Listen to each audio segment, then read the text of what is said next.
Ako po si Michael Maurilio alias Rene. Hindi po ako pinilit na magsalita ng katotohanan.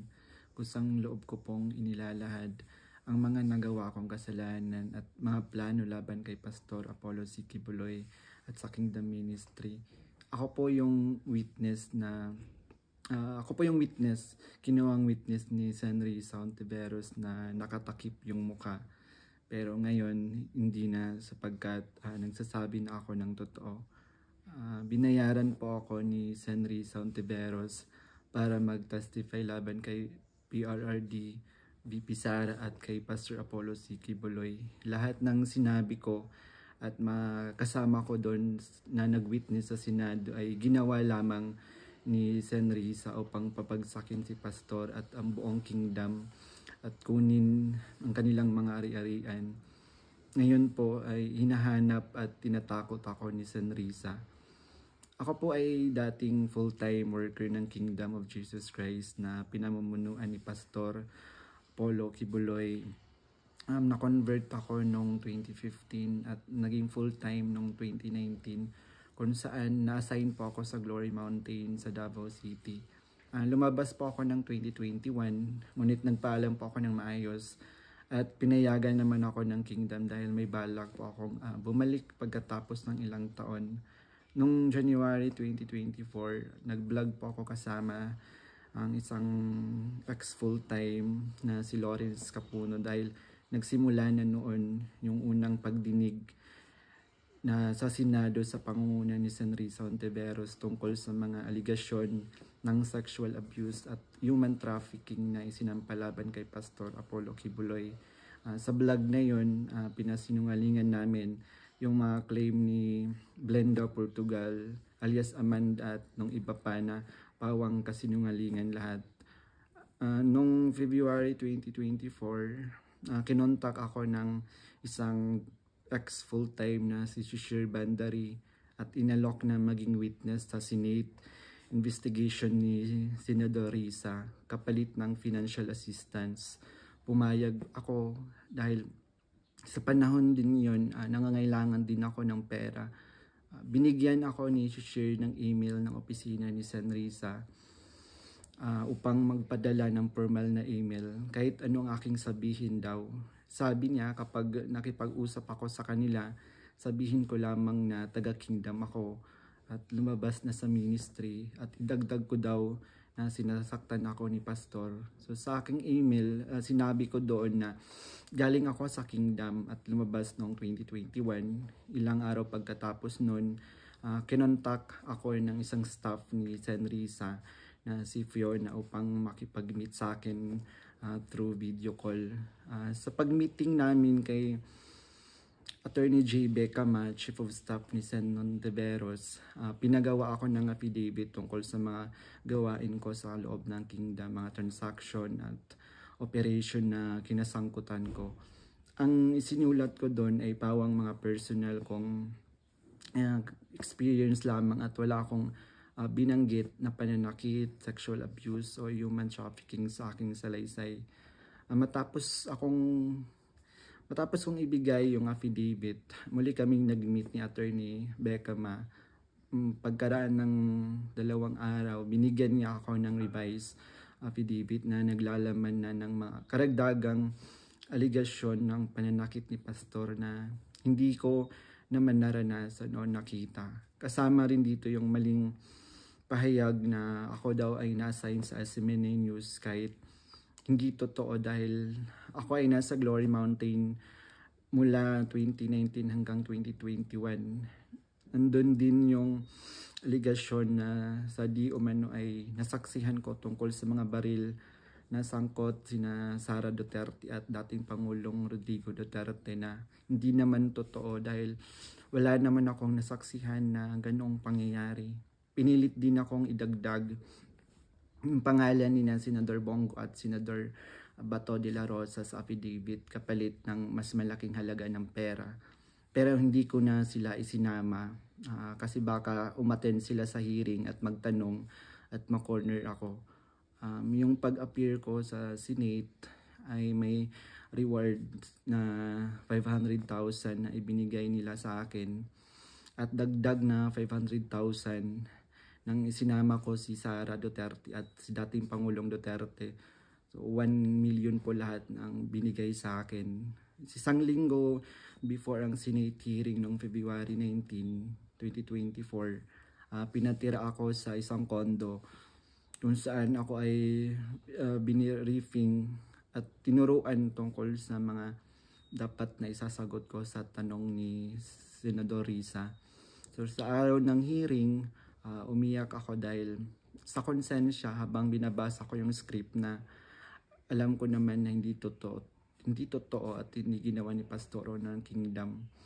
Pagkatapos ng hearing, tinago ako ni Sen Risa sa kanyang condo sa Manila at inutusan na maghanap pa ng ibang pwedeng maging witness kapalit ng pera dahil may mga susunod pang hearing. Sa buong taon ng 2024, nanirahan ako sa condo ni Sen Risa at nung January 2025 lumipat ako pansamantala sa isang safe house kung saan nakasama ko doon sina Mutabato at iba pang mga biktima ng extrajudicial killings.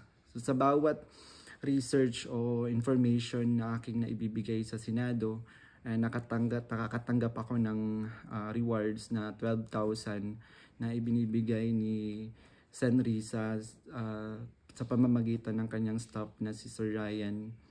So, sa kabilang sa mga na-research ko, nagawa kong research, yung inimbentong Angel of Death daw ng Kingdom na inimbento ni alias Jackson, si Edward Masayon.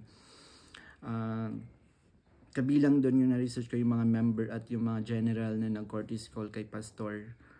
Nung August 29, 2024, nag-dinner meeting kami nila Blenda Portugal alias Amanda kasama ang kanyang legal team na sina Attorney Joanna Paula Domingo at ng Office of the Special Assistant to the President at si Attorney Ian Interina at yung kasama yung abogado ko na si Attorney Ange May Bagudio sa isang hotel sa Quezon City. Pinagplano nila kung paano idiin ang kaso ni Pastor at ininganyo akong mag-file ng kaso. Sabi ni Attorney Domingo na mas maganda mag-focus kami sa human trafficking dahil mahina ang kaso sa sexual abuse. Sabi pa ni Attorney Domingo na matalik siya na kaibigan ni Attorney Pearl Angelica Canada na dating abogado ng Kingdom at dating namuno sa Jose Maria College. Ayon sabi ni Attorney Domingo, sabi sa kanya ni Pearl na umalis na sila sa Kingdom at alagaan mo daw si Amanda at siya na ang humawak ng kaso laban kay Pastor. Kasamang kanyang kapatid na si Attorney Lady Jade Canada at si Shishir Bandari sa US na nabanggit ko na kumontak sa akin upang siraan si Pastor. Dagdag pa ni Attorney Domingo na gumagamit sila ng private jet mula kay Secretary Antonio Lagdameo papuntang Davao para sa kaso ni alias Amanda dahil sabi ni Attorney Domingo ito ay para sa seguridad nila sapagkat may natatanggap daw silang security threat. Noong mga panahong iyon, nagkaroon din kami ng pag-uusap ni alias Amanda, si Blenda Portugal, kung saan tinanong ko siya tungkol sa kalagayan ng kanyang kaso sa sexual abuse at human trafficking. Sinabi niya sa akin na mahina daw talaga yung kaso sa sexual abuse sa Pasig at gusto niya niyang sumuko. Kaya lang may mga nagsusulsul daw sa kanya na ituloy pa rin yung kaso. Nakiusap niya lang siya sa akin na tulungan ko siyang maging witness sa kanyang kaso sa human trafficking. At nanghingi pa siya ng ebidensya kung meron daw akong naipon or naitago ng mga patunay sa sexual abuse. So, ipiniliwanag ko sa kanya na wala akong ebidensya dahil hindi ako kasama sa mga pangyayaring iyon dahil nagsimula lamang ako bilang full-time noong 2019 at hindi rin ako biktima ni Pastor kaya wala akong maibibigay na ebidensya. Tinabi ni alias Amanda na mag-focus na lang ako sa human trafficking at maghanap ng mga ebidensya kung mayroon pa akong naitatagong impormasyon. Sinabi ko sa kanya na maghahanap ako ngunit wala talaga akong ebidensya dahil hindi naman talaga totoo ang mga aligasyon. Sabi ni Attorney Domingo na hinahanapan daw nila ng butas upang makasuhan at madisbar si Attorney Israelito Torion upang mawala na daw ito dahil sabi niya magaling daw ito. So sa panahon ng KOG Sage sa Davao City noong August 24 hanggang September 8, 2024, everyday kami nagmi-meeting kasama yung mga staff ni Sen. Risa, yung PNP, CIDG, nandun yung US Embassy, yung NBI, ang Department of Justice at yung mga tumiwalag sa kingdom mula sa Amerika na sina Ann Lagerder at Arlene Stone. Pinag-uusapan ang plano kung paano ma-extradite or ma-extraordinary rendition si Pastor sa US at paano pabagsakin ng kingdom. Ang pangunahing pinag-uusapan mga meeting ay ang plano sakaling mahuli si Pastor ay ang plano ay agad siyang extradite sa US at bawiin ang kaso na isinampa ni alias Amanda upang mapabilis ang extradition ni Pastor kapag siya ay nahuli. Subalit, hindi ito natuloy dahil sa pag-aalala sa US na maaaring manalo si Donald Trump sa panahong iyon na nagdulot ng paghina ng kanilang connection sa gobyerno ng US. So dahil dito, nang mahuli si Pastor, wala na silang pagkakataon na ma-extradite siya. Kaya naman nag-utos si Sen. Risa Ontiveros sa amin na labanan ang kaso dito sa Pilipinas laban kay Pastor at sa lahat ng mga administrator ng kingdom upang tuluyang pabagsakin ang kingdom. So tinatanong kami ng paulit-ulit kung may alam kami tungkol sa isang bunker daw nung panahon ng KOG Sage dahil kapag nahanap daw nila si Pastor, babahan ng pera at may bahagi kami doon. Ang bunker ang pangunahing hinahanap kaya't pinuntahan nila ang lahat ng mga posibleng lugar. Ngunit sa katotohanan, wala talagang bunker sa kingdom, lalo na sa central headquarters. Ang mga updates tungkol sa mga ito ay galing sa kasalukuyang PNP Chief General Nicolas Torre na siyang nangunguna sa bawat meeting namin at nagtatanong tungkol sa lokasyon ng bunker. Kasama ko rin sa mga meeting na yon sina Edward Masayon alias Jackson na pumasok sa Kingdom Compound na nagkunwaring pulis dahil siya daw ang nakakaalam kung saan ang bunker.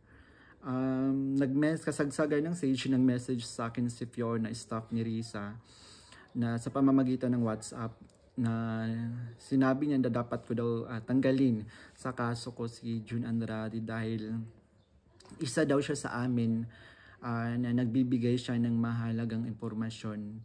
So ipinaalam ko sa kanya na ipapasa ko muna ito sa aking abogado.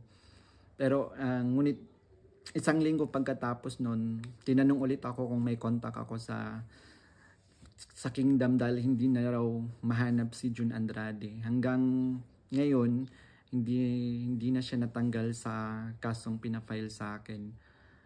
Noong November 5, 2024, nagkaroon kami ng meeting kasama sina Undersecretary Nicolas T.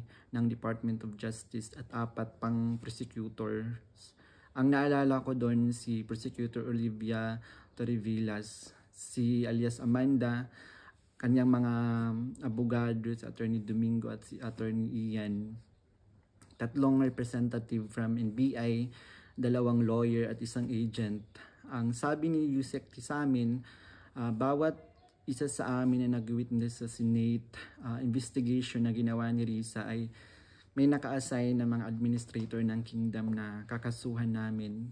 Meron reward na 1 million pesos kung magfa-file kami ng kaso laban sa kanila upang tuluyan na daw masira at mawala ang kingdom at makuha na nila yung mga ari-arian ni Pastor at ng kingdom. So sa akin, naka-assign yung 2 administrator na sina Eleanor Cardona at si Marlon Rosete. Pati na rin yung 2 key person ng SMNI na si Cristina San Pedro at si Hannah Jane Sancho. May dalawang minister, si Carlo Catiil at si Rico Mandin, at coordinators na sina Grace Mandin at si Corazon Dupalag. At yung kay alias Jackson naman, yung naka-assign sa kanya, yung mga lalaking administrator, katulad nila Marlon Nacobo, nasali si Sister Elizabeth Carion.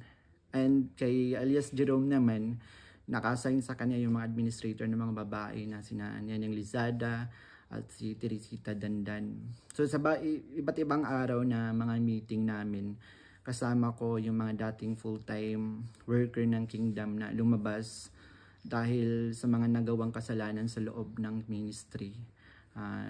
Doon sina Arlene Stone at Ann Lagerder na parehong sumasali through Zoom mula sa US na tinutulungan sila ng FBI. Si Regina Arevalo naman na siyang scriptwriter ng karamihan ng mga binabasa namin sa Senate hearing.